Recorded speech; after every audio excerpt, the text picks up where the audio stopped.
Hello, everyone. Today we are joined by the mighty Aaron Good, a surname well deserved. He is the author of the unmissable book American Exception and host of the podcast of the same name. Like, share, subscribe. He is an expert at tracking the connections, the individuals, the elements, the agencies that have been behind the irresistible rise of America to superpower status and the kind of key events in that process. One event that looms particularly large, of course, and Aaron has done some superb, really groundbreaking work on, is the assassination of John F. Kennedy. And recently, I noticed, well, he's also been doing some tremendous digging into James Angleton, the CIA's notorious counterintelligence chief, who not only created Mossad, but created his own personal spying network outside of agency structures while running the Israeli account for the CIA and doing so without any oversight whatsoever, and simultaneously potentially running Lee Harvey Oswald, JFK's alleged killer, as an asset. Yes, what a murky web we weave when we practice to deceive.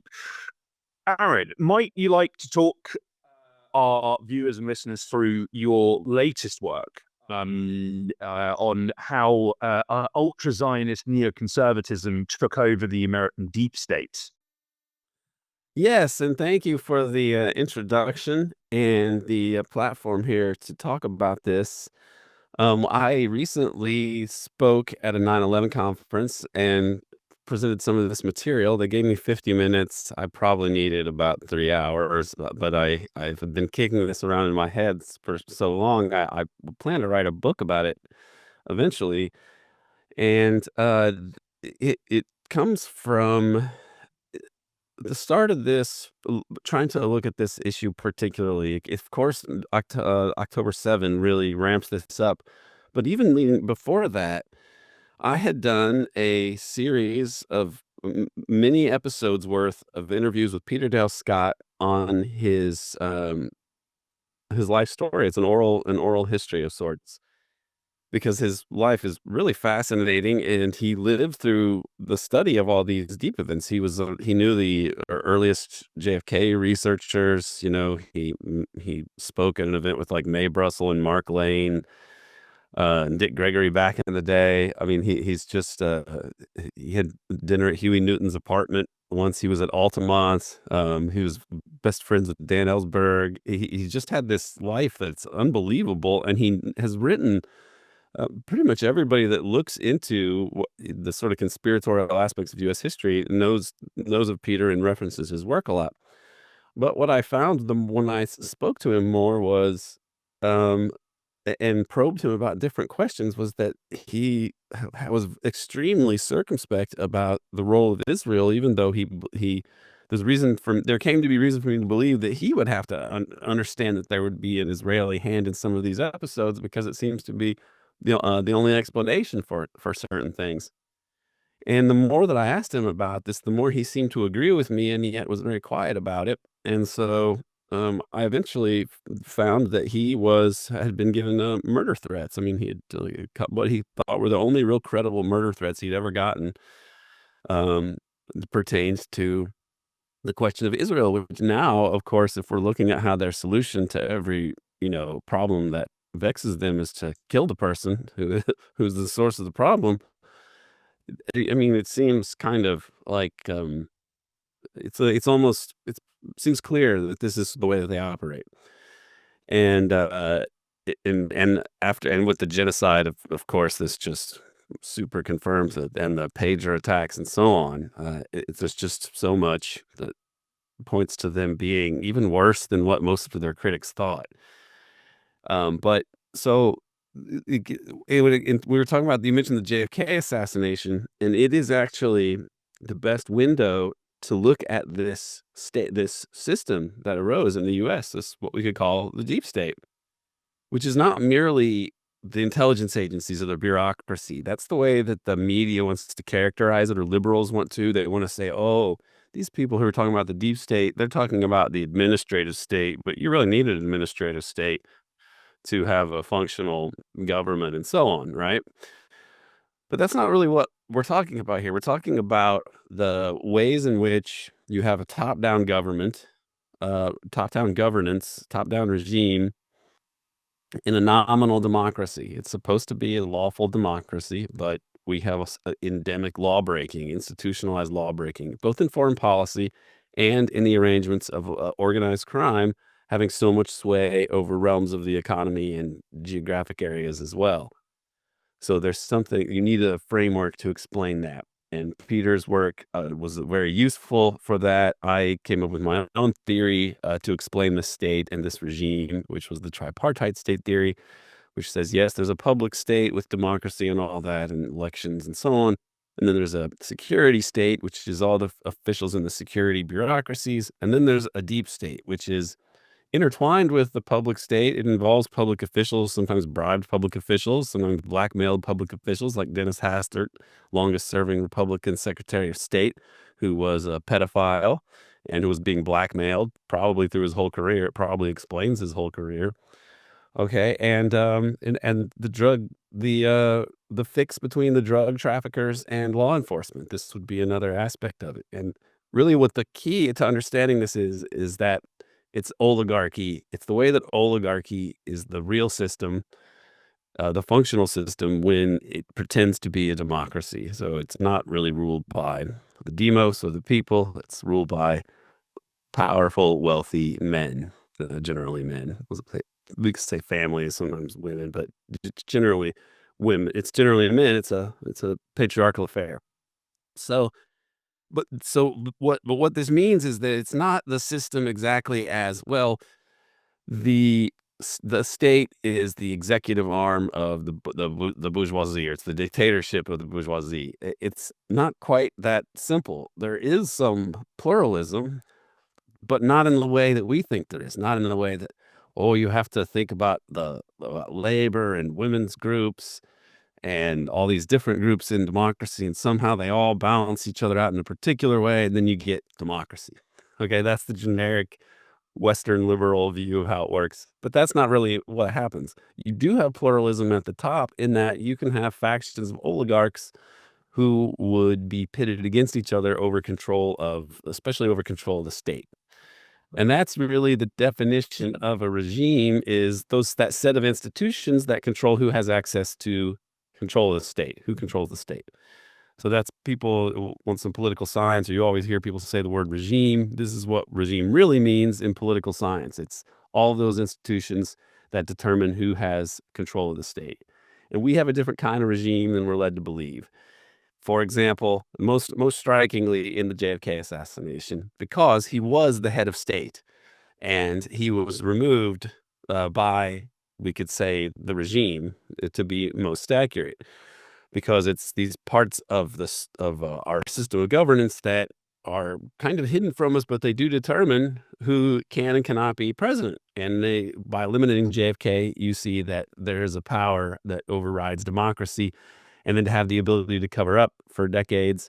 I mean, the evidence of a cover up is so extensive, with all the medical evidence and everything. I'm not even going to try to go through any of that here. Really, if you're not a student of the assassination, then you could study these things. The original Oliver Stone JFK movie actually lays out a lot of the basic forensic problems and the absurdities behind Oswald as the lone shooter who gets killed by another lone shooter. It's ridiculous. Now, the real key, if you're studying it to get further into, it's pretty easy to say, oh, yeah, or to see people connected to the CIA were involved in the assassination because they have these ties to some of the figures. But Jack Ruby may be the most important character. Jack Ruby was depicted in the mob as depicted in the press at the time as a sort of sleazy character, but somebody who did this on behalf of the president, probably. And he said that he did it. The first thing he said was that he did it to keep Jackie from suffering, but that was not very believable.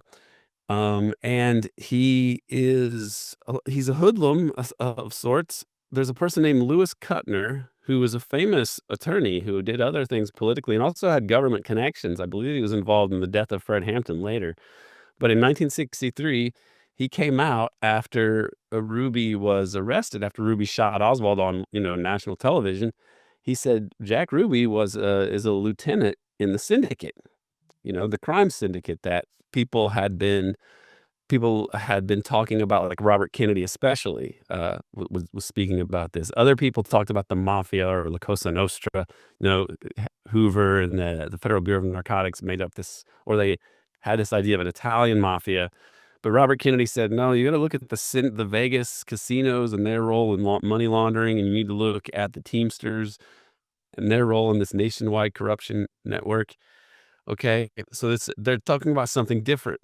Louis Kuttner, after Ruby was arrested, said that Ruby was a syndicate lieutenant and that he had worked with him, I guess been his legal counsel or something to that effect, during the Kefauver Committee in 1950, and that he had testified to the Kefauver Committee, which was the first big investigation of organized crime in the U.S. Ruby gave them testimony, behind closed doors, about the Chicago outfit, but the deal was that they would give Dallas a clean bill of health. Okay, so this gets ignored totally, that he said this by the press, or by the Warren Commission at least. It was written up in the press, but not written much more about after the fact. And the Warren Commission just ignored it, and that totally obscured his links to organized crime, which is that's all he was. He was an organized crime guy. He was very close to the Vegas mob and the people associated with the Vegas mob in L.A. He worked at Johnny Rosselli's racetrack, for example. Johnny Rosselli's the mobster that the CIA was working with to assassinate Castro. So, I mean, that's very interesting. Also, Sirhan worked at the Santa Anita racetrack, also the same Johnny Rosselli's racetrack. Wasn't that where he was injured? He was injured and then may well have been treated by MK Ultra doctors. Yes, I believe it was another racetrack, and he wasn't employed by the Santa Anita racetrack, but with people in the Southern California horse racing milieu, and he worked at Santa Anita. I think it was at a different racetrack where he fell off the horse. But the point is, this was a very corrupted, mobbed up area, and it was the Santa Anita racetrack, which is kind of the hub of it, is owned by this mobster figure who is involved in CIA assassinations. And he does disappear for a time after that. And when he comes back, his family says he starts acting very differently. She's a changed person after this head injury, which that happens sometimes after a head injury, but there aren't records about where exactly he was. And he was gone for a longer amount of time than would make any sense just from having a concussion from falling off a horse. So a lot of people believe he was an MK Ultra subject, essentially. But getting back to Ruby, when they arrest him, well, the first thing they do when JFK is shot, there's this warning to people, especially Earl Warren, that look, if you investigate this and it's a conspiracy, this Oswald guy, he's been to Mexico City talking to the KGB, and if we actually uncover this conspiracy, it'll lead to the Soviet Union and nuclear war, and millions of people will die. So you've already got a way to say, hey, this needs to not be a conspiracy, Justice Earl Warren. And if you find a conspiracy, then you might end up, bringing about the end of the world. This is one way they blackmail him. But the other way that they effectively blackmail the U.S. establishment, the plotters of the assassination, is by having Jack Ruby in jail, because he is connected to the National Crime Syndicate in such a way that to expose him would be a disaster for the American establishment, for America's place in the world, because he connects to the National Crime Syndicate. Back in 1939, Jack Ruby was in the room when Leon Cook was murdered. Leon Cook was a Chicago junk handler union president, and Ruby was the number 2 there. And that killing was written about by Robert F. Kennedy in his book, The Enemy Within, about the National Crime Syndicate that was emerging. He wrote about this as the pivotal moment in which the mob took over Teamster pension funds.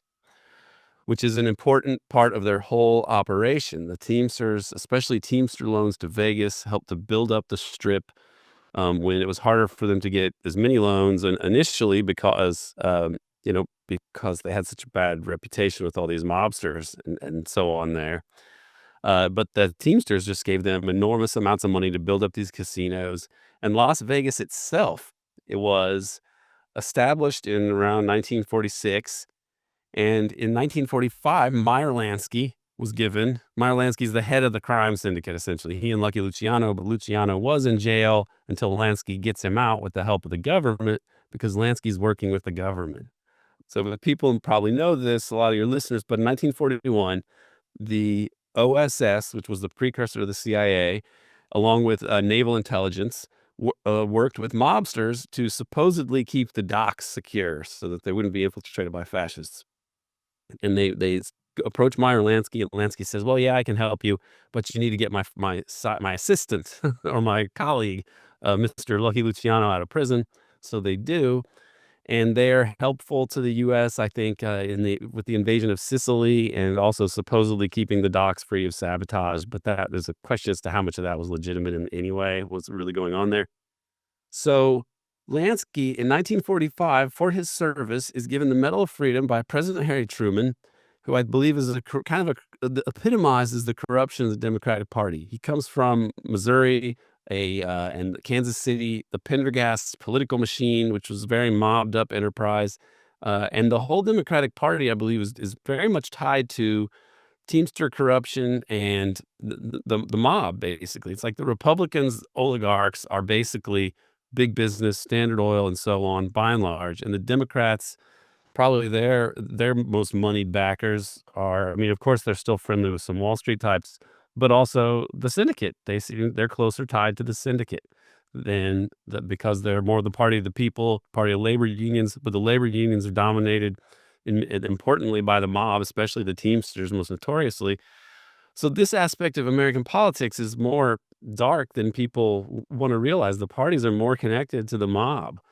There's a guy who approaches a Dallas sheriff. I think it's Paul Roland Jones, I believe, and he approaches the Dallas sheriff in like the late 50s or early 60s, and he says, "We're going to try to take this town over, and if you back us on this, we're going to use the Teamsters to do it. And if you can back us on this, we'll get you Harry Truman to write a letter recommending your reelection." Right. So this is how do they have this kind of juice? Now, in 1945, Lansky's given the Medal of Honor for Harry Truman for his great service to freedom and all that. It's also the same year that he sets up a drug connection with this associate of his, Harold Meltzer, in Mexico City. And it's to deal with the disruption of overseas routes, drug routes, because of World War II. They set up this heroin connection in Mexico. And if you're going to do that, you need a place to launder the money that's like strategically placed. So Las Vegas is, in the American Southwest, and it's close to LA. And so Lansky just picks up this little desert town, which is like a filling station or something like this at this point. And he decides that's going to be his Mecca in the desert. And that's what Las Vegas is set up to do. It's set up to launder drug money coming from this Mexican drug connection. They always depict Lansky as like this guy who was involved in gambling. I mean, if you read about what they write about him today, say he was really involved in gambling, and he believed that in this and that about gambling. But the real money is the drugs. And the gambling, the casinos, probably more useful for laundering money than anything else. And in fact, this is something that you would need some forensic accounting and, teams of people working forever on this. I would wonder if Las Vegas was really viable, but for the sheer amount of drug money that they had at their disposal. But you build up these fabulous casinos with these Teamster loans, and you create this place where enough people come, and it becomes this thing, and there's all these showgirls around, and it's this exciting place to do whatever. You create a kind of illusion. Hold on, I'm going to close my window here. Sorry, there's police sirens out there. We just cut that out anyway. But yeah, sorry, go ahead. Las Vegas is like this illusion created in the desert with mob money and to deal with drug money coming in and to launder money from this new heroin connection that became a big, and it became a big part of the U.S. drug traffic. And the syndicate had a monopoly essentially on drug traffic in the United States. And at one point, Lansky says, we're bigger than U.S. Steel, which was the biggest corporation in the U.S. And that may have been true. And another way that they corrupted much of of politics in the U.S. was through the National Wire Service. And this was a service that was, I think it was mostly done by telephone or telegraph, mostly telephone. And it gave people the racing results for the day. And it worked best as a monopoly. The times it was fought over a little bit, but there's this turf war over who's going to control it. The original one was controlled, I believe, by Mo Annenberg, but he went to jail because he was an associate of Lansky. This is another prominent Zionist as well, by the way. That family ends up like owning TV Guide, the Philly Inquirer. I mean, very rich, powerful people. But the son is a different Annenberg, and that's the person who ends up taking over the wire service. But first, they have to kill this guy, James Reagan, who was trying to run it. And they use these guys like Sam Yaris and Lenny Patrick, who are also very close to Jack Ruby, people he'd known for many years. So Jack Ruby's really there and tied to two of the most pivotal events in the establishment of the National Crime Syndicate. He's in the room when Leon Cook gets murdered and the pension funds go to the Teamsters, or go to the mob, the Teamster pension funds do.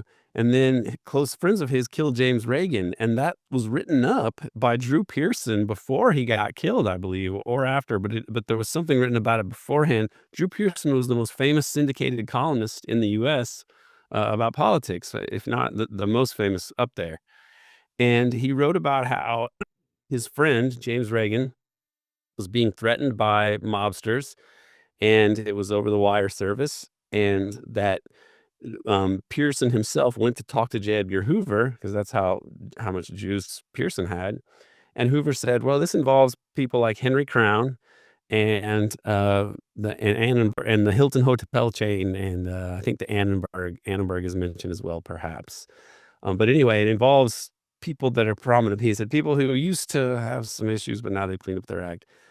Well, these are very important people. I mean, I'm not going to try to go into Henry Crown and Lester Crown, but people can do more web searching on them. Lester Crown, decades later, gave Obama a thumbs up and saying he's okay, he's one of us, like to make Jewish voters feel okay with Obama back, many years later. So this is the kind of power we're talking about.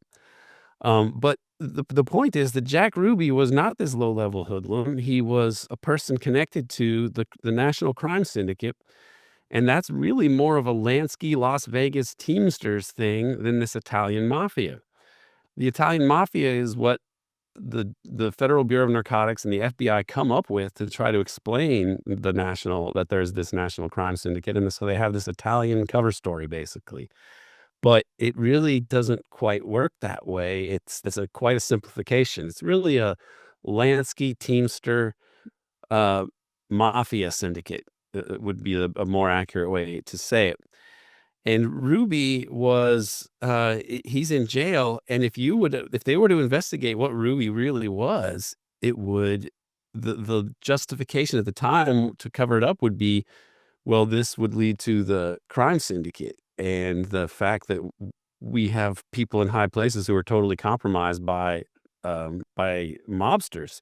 I mean, Lansky himself worked with the government as an informant back in, I think, in the 30s to help them arrest. He essentially was a stool pigeon. He helped them arrest Louis Buckhalter, who was the top drug trafficker and the guy who ran Murder Incorporated at the time.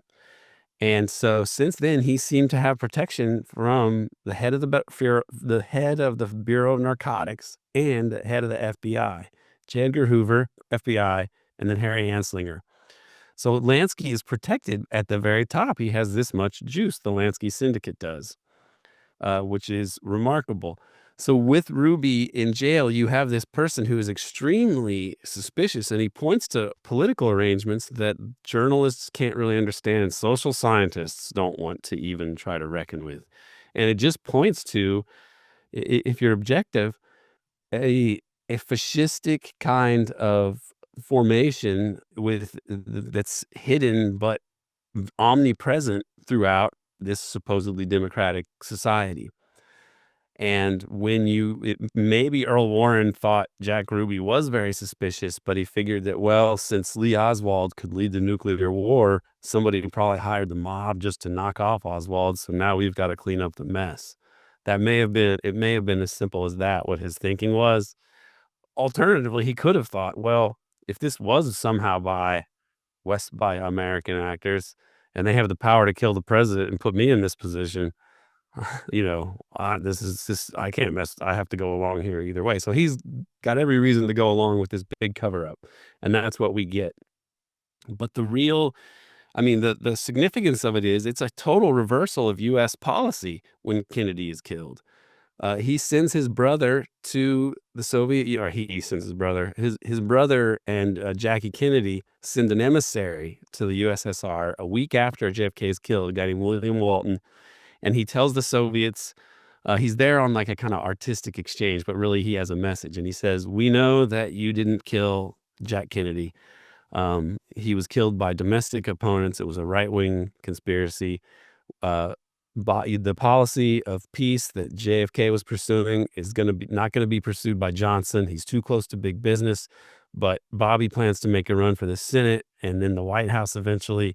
And when he does, the quest for peace can resume." And that was a message that they sent to them. So whatever people want to say about the Kennedys, and the Kennedys' politics were, liberal reformists, but a kind of liberal reformist that we don't even really see today at all. And that, I think, is notable. I mean, if you go and look at many of the statements that he made about all sorts of subjects, like, poverty in America and foreign policy.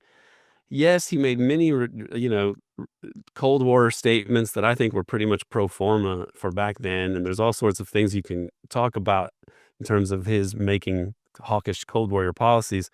But I think that was a prerequisite for even participating in the insane Cold War politics of the day. The policies that he was pursuing and the reforms he was seeking, things like détente with the Soviet Union, getting rid of nuclear weapons, pursuing world peace explicitly, seeking normalization potentially with Cuba. These were things that were completely reversed. A pullout from Vietnam, I mean, that was the policy at the time that Kennedy was killed, was a pullout to be completed in 1965. Now, you can say JFK would have reversed it if he'd lived. That's true. But the policy when he died was a policy of withdrawal, a phased withdrawal from Vietnam to be completed by 1965.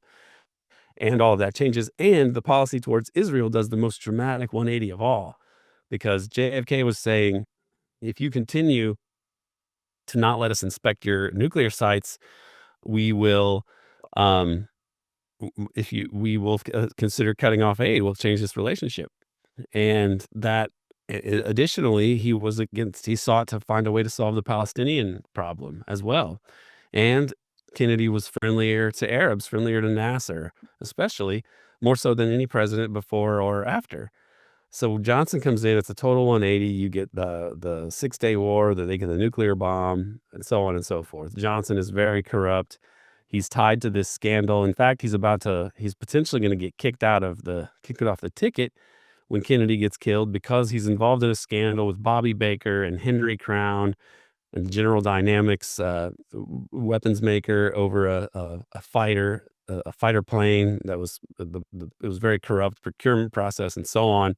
And then Johnson gets rescued by the assassination.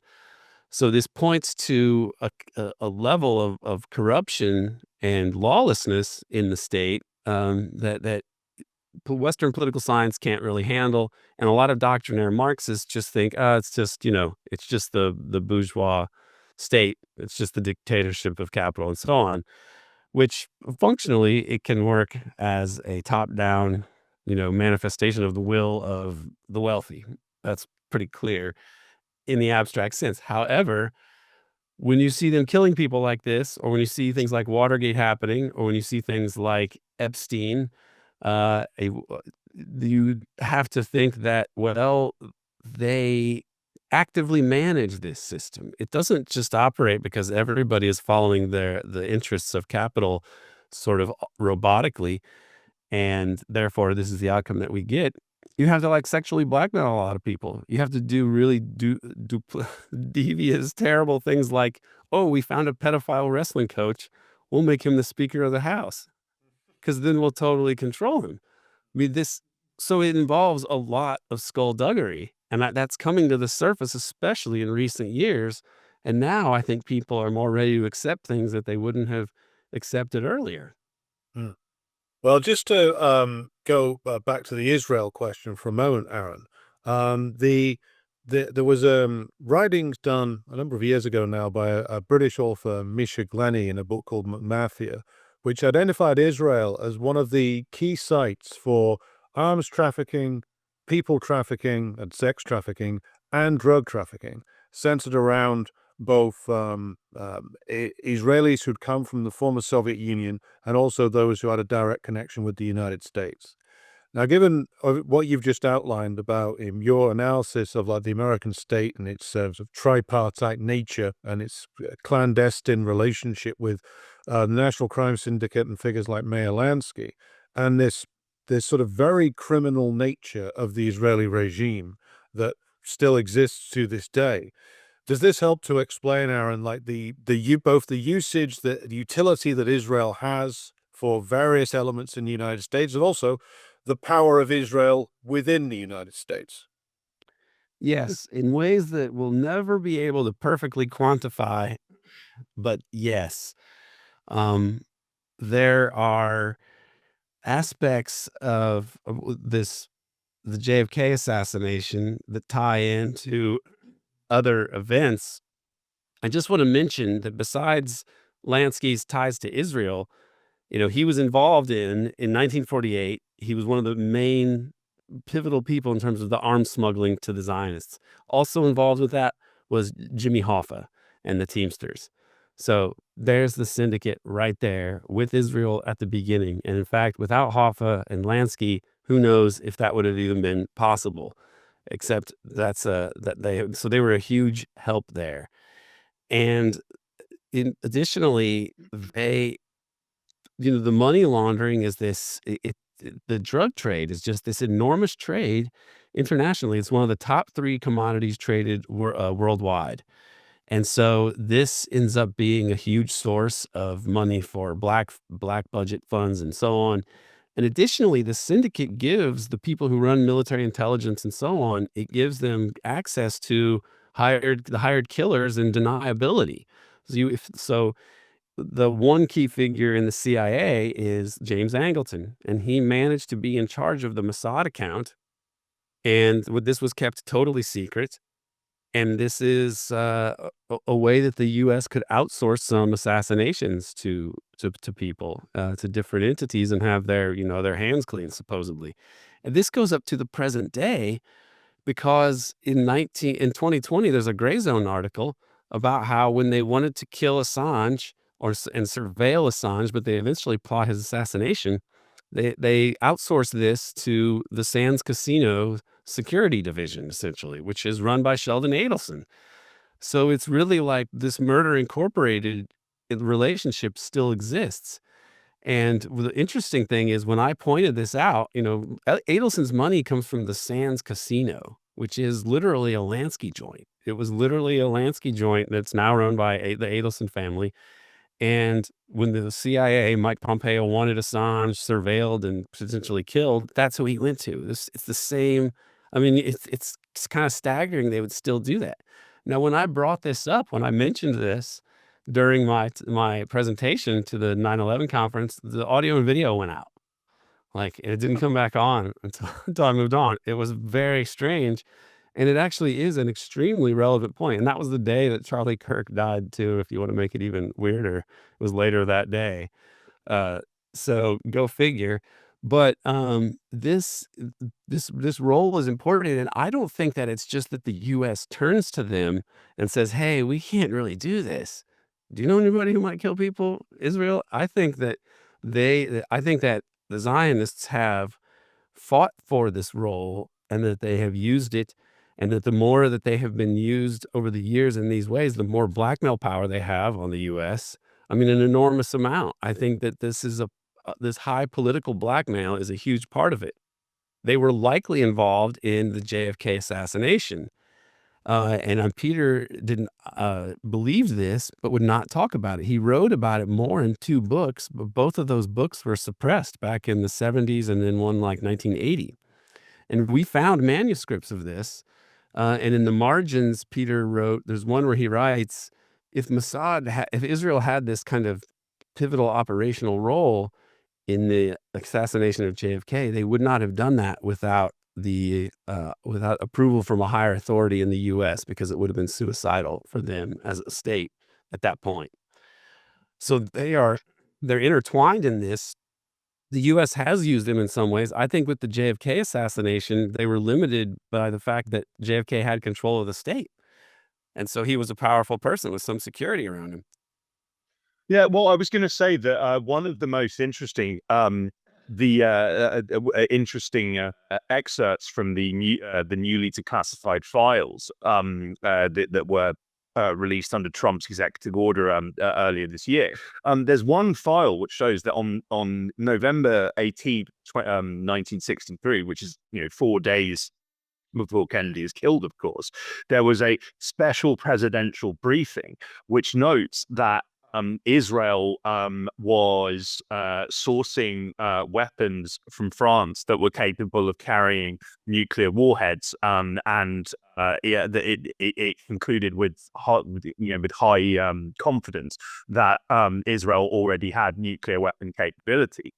Which is like quite extraordinary. And it's like, I mean, that if you follow the official file trail, allegedly it's not until 1967 that the State Department and the CIA learn of this. But it's quite clear that they knew very well in advance. And indeed, Kennedy, as you mentioned, he made inspections at Dimona kind of a core component of normalizing relations with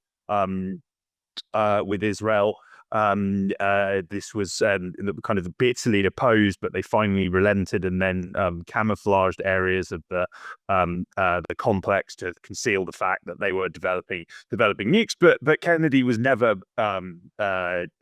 convinced that they weren't, and I think that he wrote to Ben Gurion a few months before he died, warning him about nuclear proliferation.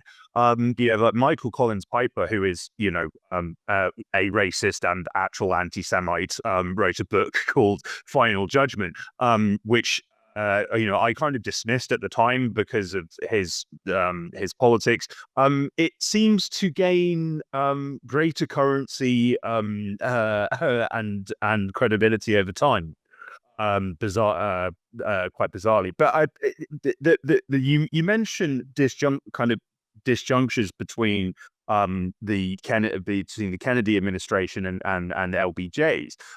Vietnam's obviously a big one, but also the approach of Johnson towards the global South, particularly like the non-aligned movement, places in countries in Africa, which had nationalist leaders that JFK was supportive of. That all ends when Kennedy is out of the picture. And I wondered whether you were able to perhaps explore like how other, not just Israel, but other like countries such as say France or Britain benefited from this shift. Yeah.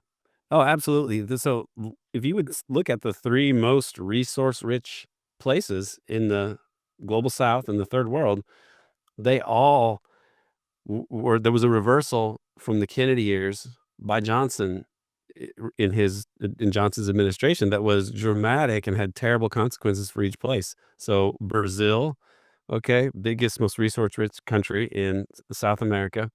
Congo, the most resource-rich country in Africa, a very resource-rich place in general. And then Indonesia, which had wealth beyond imagining. It actually had the biggest gold mine in human history, and the president of Indonesia didn't even know it, and JFK didn't know this, but Allen Dulles knew this, who was the fired director of the CIA, who was a lawyer for Sullivan and Cromwell, and then worked for Standard Oil, and was a part of this team that discovered this.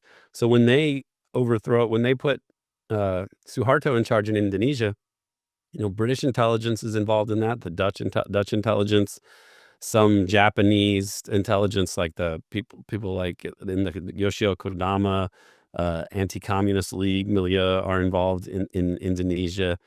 In Brazil, you have the Chilean intelligence is involved in that as a, well, not, is it, no, it's the other way around. It's when they had the Chilean coup, they used the Brazilians in there.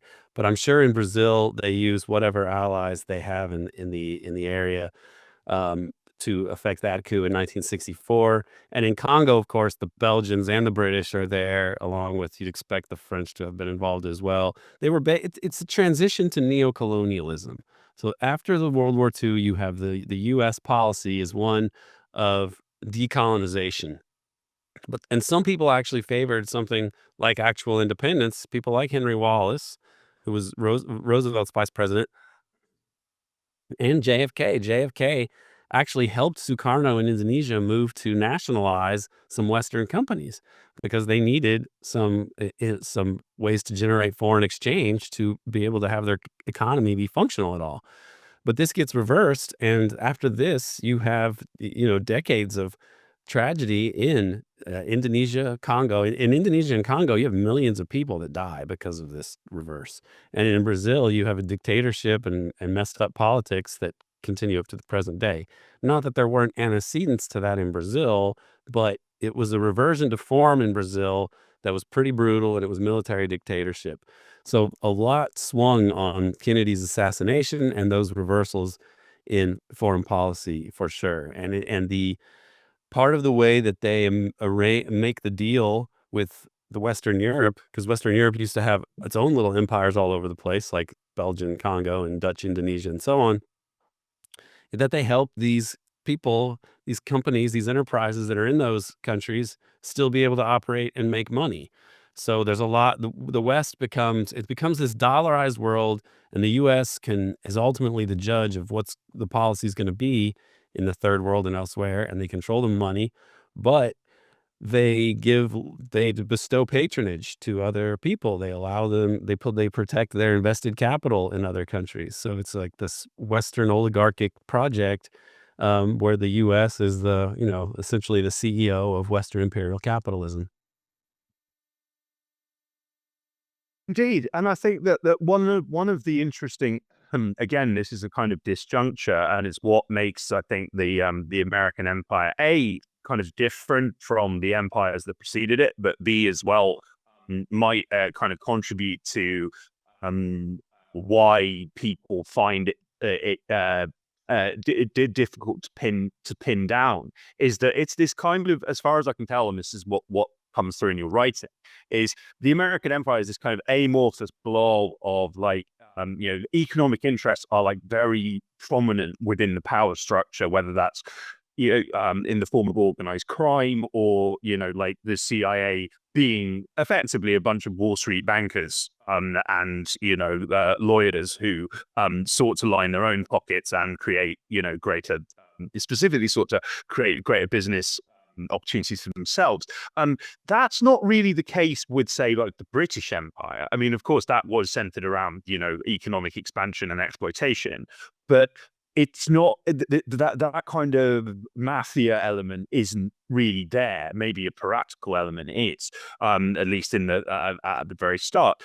Why do you think that the American empire is so, well, for want of a better word, exceptional in imperial terms? That aspect of it is exceptional and different. I have to confess to not being an especially adept student or a erudite student of the British oligarchy and what they were doing all those years. I mean, something about the way that the state functioned and the way that those businesses functioned. If you're saying they didn't have a national crime syndicate, which is true, but they had the East India Company, which was a giant narcotics trafficking organization, with the British flag. And if you have that, what do you need a syndicate for?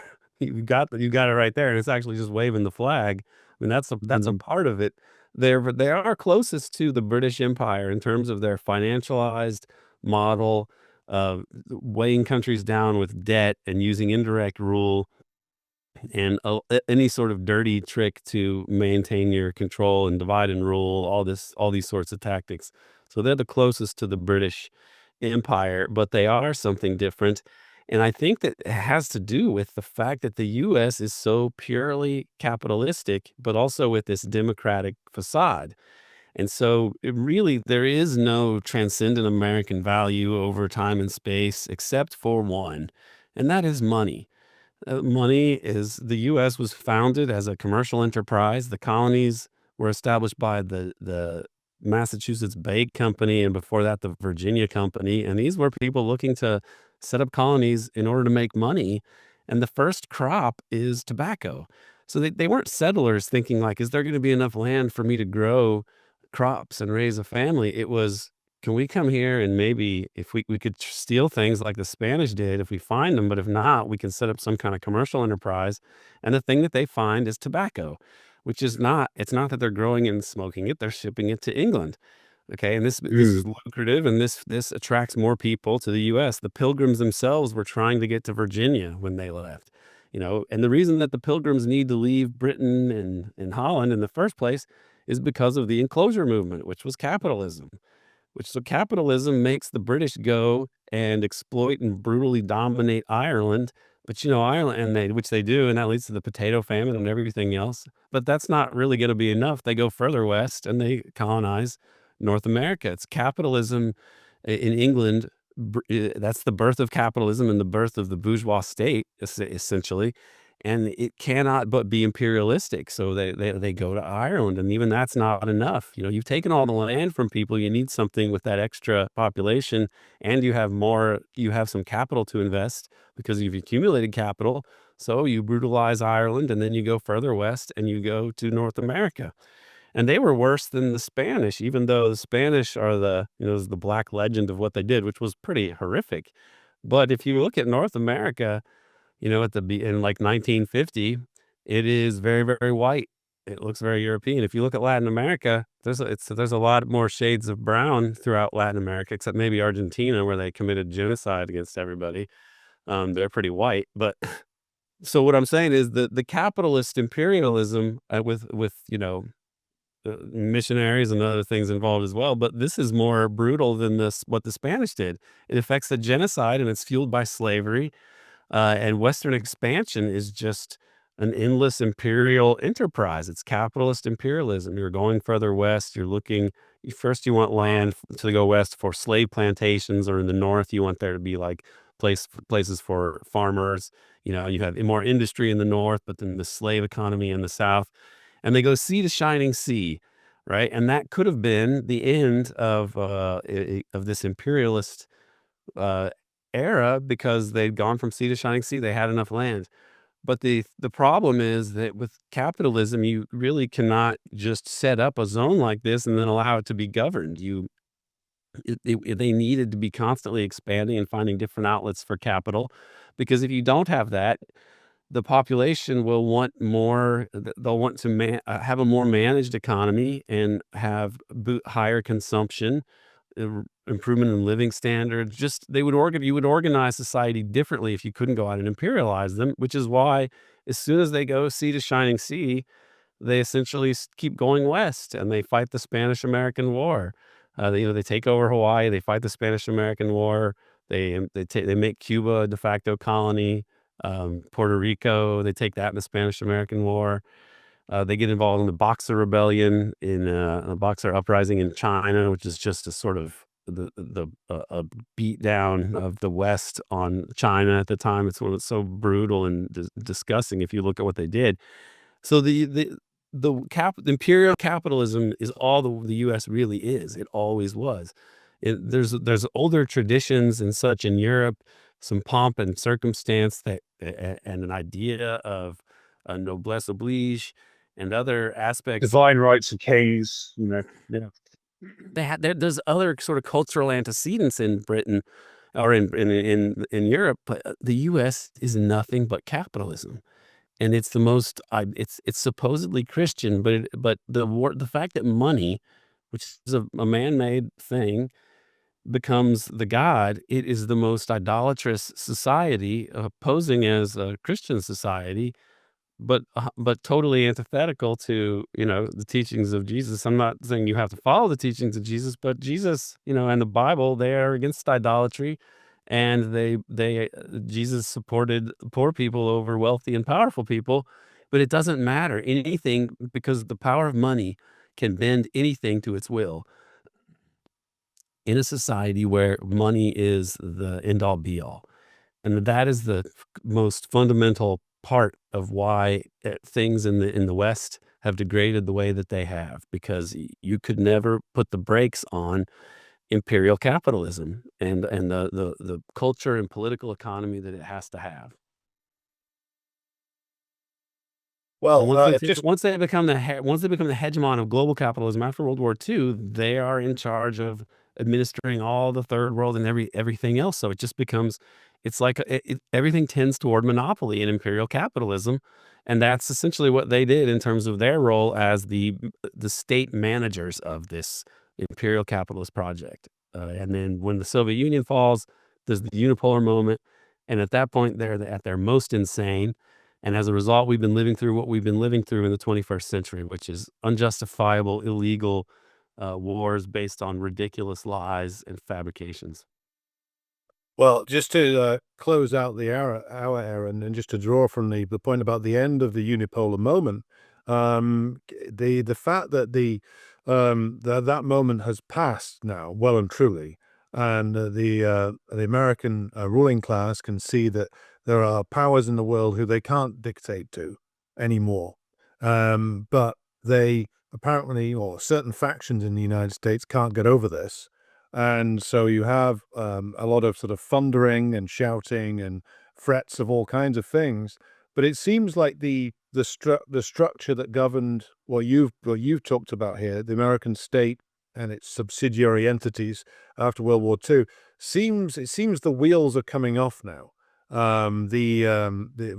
have like more revelations about Epstein. You have like various, should we say, psychological operations attempted that come apart almost as soon as they the wheels are put in motion. So is it your view then that things are literally like things are falling apart and the center cannot hold, to quote W.B. Yeats? Yes, and this is both encouraging and terrifying, because no empire has ever willingly given up its empire. People try to say that the British did, but that really wasn't true. The U.S. essentially checkmated them, and financially and militarily, what were they going to do? Fight the United States? So the British were forced into that position, and it didn't mean the end of the empire. It just meant the management of the empire went to somewhere else, and they got relegated to a lower role. So nothing. What we're seeing now requires something unprecedented in human history, which is for an empire to just realize that it's defeated and not go down trying to fight with everything it has at its disposal. And the reason that the U.S. cannot fight with everything that's at its disposal is because this will destroy the world. And so we are in this bizarre moment where we're actually getting outproduced militarily. We're not the finest military in the world anymore. We're so riddled with corruption and greed with all of our procurement process and everything. Russia is not a communist country. Russia's not a communist country, but they Yes. own their own military contractors. Hmm. It's owned by the state. There's no Boeing and Lockheed. There's no military industrial complex that way. So this makes them different than the West and makes them more efficient. And the West just you couldn't even field an army in the West the way they have. I don't think you could find enough younger people to want to serve in a military force in the way that we mobilized for Korea or Vietnam. I mean, it's even as desperate as you make people. A lot of the people that they end up signing now are people who would have been rejected for, mental or physical defects in the past. So the U.S. it's a dying empire. Nobody believes in its institutions. The rest of the world thinks we're the arch villains of the world, by and large. And so their soft power is in the gutter. They have very little left, and their hard power is being exposed as insufficient. I mean, battles they seem to be winning are the ones where they're just murdering Palestinian civilians. They're losing in Ukraine in a slow but spectacular way, and I think in an inevitable way. And Israel was essentially begging for the conflict with Iran to end. And so we're all at this position wondering, what is the U.S. going to do? The sensible thing would be to begin to step back, not to attack Venezuela, not to attack Russia, not to attack China, not to attack Iran, but to realize that like this project to take over the world and run it forever was a bad idea, and they shouldn't have done it, And it's over. and they've lost. Mm. Indeed. Indeed. Well, no, Aaron, thank you so much for that remarkably insightful and illuminating talk. Yeah, I heard a lot of things that were completely unfamiliar to me, and I'm sure our viewers and listeners will be suitably educated in things they didn't previously know as well. Where can people find you? How can people support your work? Social media handles. You can find me on American Exception on Twitter or X, but the best way to support the work and to really listen to many hours of material that we put on this subject and related subjects, American Exception at Patreon, the American Exception podcast at Patreon. So I think it's patreon.com/American Exception. And I have many, many interviews with Peter Dale Scott and this Gray Alliance series with Max Arvo, who's really a fantastic researcher and a great guy. We're working on that now. I'm going to put more episodes out on it, but I'm also working on the Japanese translation of my book, American Exception: Empire and the Deep State is coming to Japan. I've got to write a new preface for that. There's also an American Exception documentary that is basically finished. It's 3 parts, and we're looking for a distributor for that. So, Kit and Alex, I'll send you guys the trailer for that if I haven't already. Have I sent that to you yet or no? Oh, no, you haven't. Okay. But Yeah, I'll send that to you. But really, yeah, if people want to follow me at American Exception on Patreon, that's a huge help. And maybe at some point we can carry that. We'll come back and talk about Watergate because that's also another key chapter. And then also what happens with Reagan and Bush, which is key. The weirdest thing that's happened to me in the last few years is finding out that H.W. Bush really tried to stop this, and that he sent his Secretary of State to AIPAC in May of 1989, James Baker, and James Baker said, "It's time to put aside the unrealistic idea of a greater Israel." And then they withheld loan guarantees to force them to negotiate with the Palestinians. And of course, Bush loses in 1992. So what I mean to say is I've just scratched the surface talking about some of these things. And it is wilder than I would have thought, 5 years ago. I stand by all the theoretical things I put in my book and dissertation, but the Zionist angle is actually crazier and more important than I would have guessed at the time. And it's a bit mind-blowing. Indeed. Well, no, again, thank you so much, Aaron. God bless you, and take care. Thank you, guys.